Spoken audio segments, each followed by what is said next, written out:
کا حبیب پروردگار.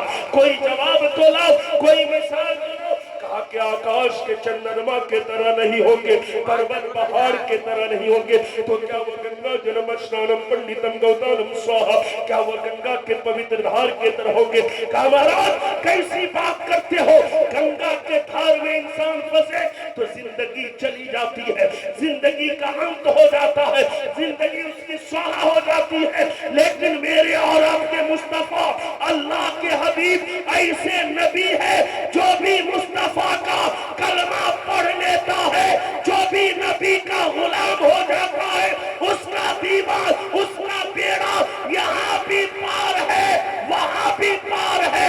اس لیے کہ یا رسول اللہ کے نعرے سے ہم کو پیار ہے, جس نے یہ نعرہ لگایا اس کا بیڑا پار. یہ نہ بچل کے سبحان اللہ.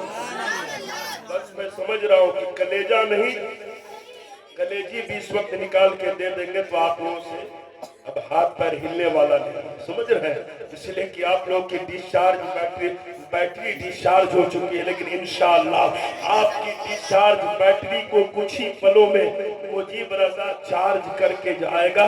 لیکن ویوو موبائل کی بیٹری نہیں, اوپو موبائل کی بیٹری نہیں, عشق مصطفیٰ کی بیٹری چارج کر کے جائے گا, محبت مصطفیٰ کی بیٹری چارج کر کے جائے گا. اس لیے کہ ویوو موبائل کی بیٹری ڈسچارج تو ہو سکتی ہے, محبت مصطفیٰ کی بیٹری کبھی ڈسچارج نہیں ہوتی ہے. اور جب یہ ڈسچارج ہونے لگتی ہے تو میلاد سن کر کے ہم چارج کر لیتے ہیں, نماز پڑھ کر کے چارج کر لیتے ہیں, قرآن پڑھ کر کے چارج کر لیتے ہیں, درود و سلام پڑھ کر کے ہم چارج کر لیتے ہیں.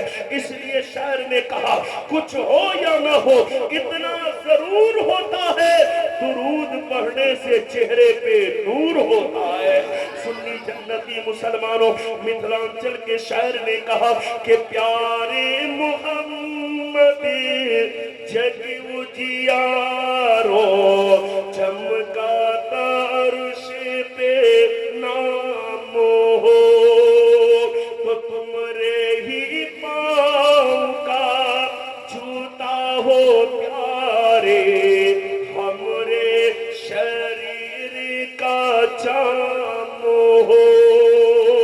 تو پڑھیے صلی اللہ علیہ وسلم, پڑھو درود و سلام ہو. آخری شعر سنیے کیونکہ میں سمیٹ رہا ہوں, لپیٹ رہا ہوں, ہے نا. علامہ ارشاد اسلمی صاحب آپ کے گاؤں کے پہلی میری ملاقات ان سے ہو رہی ہے. اللہ انہیں بھی شاد رکھے, آباد رکھے, اور صاحب خانہ جناب اسلم صاحب کے گھر کو بھی اللہ آباد رکھے, اور جو دولہا بننے جا رہے عباس ہے نا, اللہ انہیں بھی شاد و آباد رکھے.